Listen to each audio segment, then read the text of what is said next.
perlu kami sampaikan bahwa selain melaksanakan tugas pokok selaku pelindung, pengayom, dan pelayan masyarakat, Polri ini juga sebagai bagian dari kementerian lembaga yang mendukung tugas-tugas pemerintah saat ini. Nah, salah satu visi dari Presiden saat ini adalah swasembada dan ketahanan pangan. Nah, di sini Polri dituntut untuk bisa berperan dalam mendukung asta-cita dari Presiden Prabowo, dan pimpinan Polri memiliki kebijakan dalam mendukung ketahanan pangan ini adalah melakukan 4 program. Jadi ada 4 program. Yang program pertama itu adalah pekarangan bergizi. Kemudian yang kedua pemanfaatan lahan produktif. Kemudian yang ketiga pengawasan distribusi. Kemudian yang keempat adalah rekrutmen anggota Polri yang terkait dengan ketahanan pangan. Nah, 4 program ini yang saat ini diimplementasikan oleh Polda Sulawesi Utara di dalam berbagai kegiatan yang terkait. Bulog diberikan tugas dari pemerintah juga untuk menyerap jagung, Pak. Jadi Bulog mendukung apa yang telah ditugaskan pemerintah untuk menyerap jagung petani. Jadi di sini kita Bulog akan menyerap jagung petani dan itu sebagai cadangan jagung pemerintah. Jadi kita beli di petani, kita simpan di gudang ya? Pak, gudang Bulog. Iya. Baik. Tadi saya sampaikan bahwa pimpinan Polri dalam rangka mendukung ketahanan pangan ini, untuk Polri ini fokus pada tanaman jagung ya. Kemudian kalau TNI kita lihat pada padi. Nah, untuk program ketahanan pangan terkait penanaman jagung ini ada pada di program 2, yaitu pemanfaatan lahan produktif. Nah, kemudian juga pemanfaatan lahan bergizi, di mana kita juga menunjuk beberapa polisi penggerak. Jadi ada polisi penggerak. Iya, terutama orang khusus berarti itu ya, Pak? Terutama Babin Kamtibmas.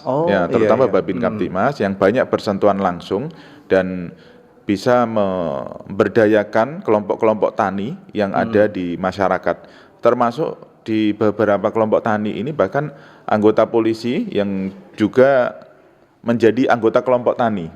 Ya, bahkan jadi ketua kelompok tani juga di beberapa Polres ini. Nah, ini bagaimana memberdayakan lahan-lahan yang sebelumnya kurang produktif dengan tanaman jagung, sehingga ini sedikit banyak mendukung ketahanan pangan khususnya dalam produksi jagung. Dan dalam kegiatan ini kami termasuk juga bekerja sama dengan Bulog, sehingga nanti hasil panen jagung yang ada ini bisa terserap oleh Bulog dengan harga yang sesuai.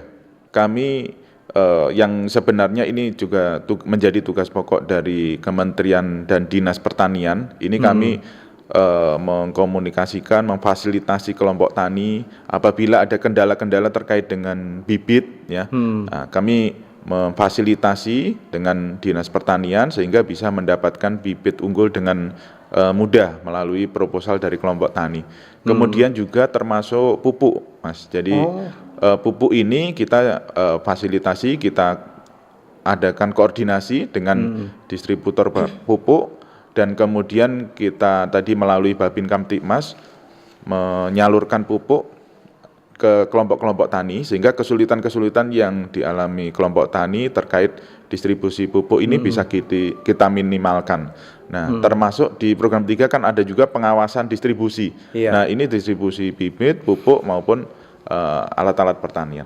Kenapa Polri itu juga ikut turun tangan ya dalam ketahanan pangan ya. Karena kalau kita lihat sebenarnya ketahanan pangan ini punya kaitan yang erat dengan Kamtibmas, di mana apabila ketahanan pangan ini terganggu, yang ini terjadi kita lihat di beberapa negara ya.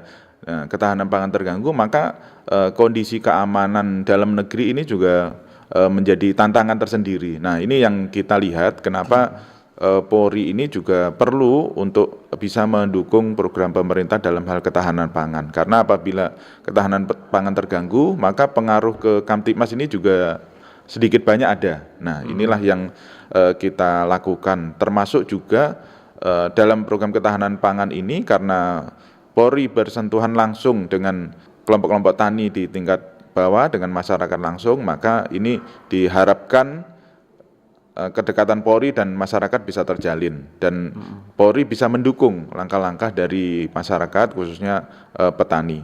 Nah, kemudian terkait dengan lahan yang kita berdayakan sampai dengan saat ini lebih kurang di wilayah Provinsi Sulawesi Utara ini lebih kurang sekitar 117 hektar dari lahan yang sebelumnya kurang produktif, ini kita bisa tingkatkan menjadi produktif, terutama di tanaman jagung ya. Jadi hampir 100 hektar lebih saat ini ya. Dan ini terus kita kembangkan, targetnya paling tidak sampai dengan akhir 2025 nanti bisa sampai 5.000 hektar. Tentunya ini perlu kerjasama yang baik dengan Dinas Pertanian. Berarti artinya semua daerah ini nanti akan dilibatkan begitu untuk penanaman jagung begitu Pak? Betul, terutama di lahan-lahan yang kurang produktif ya. Dan yang kemarin kita tanam di akhir bulan November. Ya, saat ini sebagian sudah panen ya.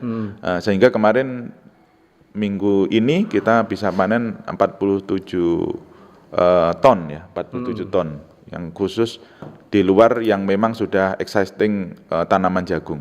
Ini kan untuk kegiatan penyerapan jagung, persiapan untuk cadangan jagung pemerintah, baru ini kami laksanakan.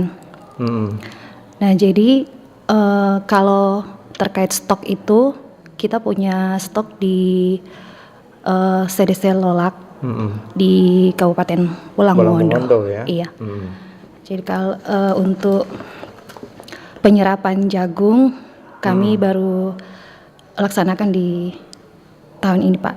Iya, jadi Perum Bulog akan menyerap jagung ke petani dengan harga 5.500 per kilo. Untuk harga headnya Pak, dia di sekitaran 6.000 rupiah Pak per kilo. Memang salah satu aspek dari proses produksi pertanian itu adalah Alsintan ya, alat mesin pertanian. Nah, ini memang kita juga dalam program ketahanan pangan ini juga melihat aspek tersebut. Nah, memang salah satu kendalanya adalah alat pertanian. Nah, kalau kita lihat di Seitaro, kemudian Talaut dan Sang ini memang kendalanya maka penanaman jagung di sana juga tidak bisa masif ya, karena memang kondisi lahan seterusnya. Tapi tentu kita berusaha sebaik mungkin nanti kita bisa manfaatkan alat-alat yang ada, dan kita terus koordinasi dengan Dinas Pertanian, mungkin bisa membantu yang benar-benar membutuhkan Alsintan ini. Kita membuka kesempatan yang bisa memberikan informasi, mungkin indikasi dugaan penyimpangan, silakan dikomunikasikan, tentu akan kita tindak lanjuti. Karena ada Satgas dari Polda yang memang khusus di dalam hal pengawasan distribusi pupuk ini. Untuk kegiatan penyerapan jagung petani ini, Bulog siap menyerap, siap membeli jagung petani dengan harga Rp5.500 per kilo. Kanal informasi dan inspirasi Pro 1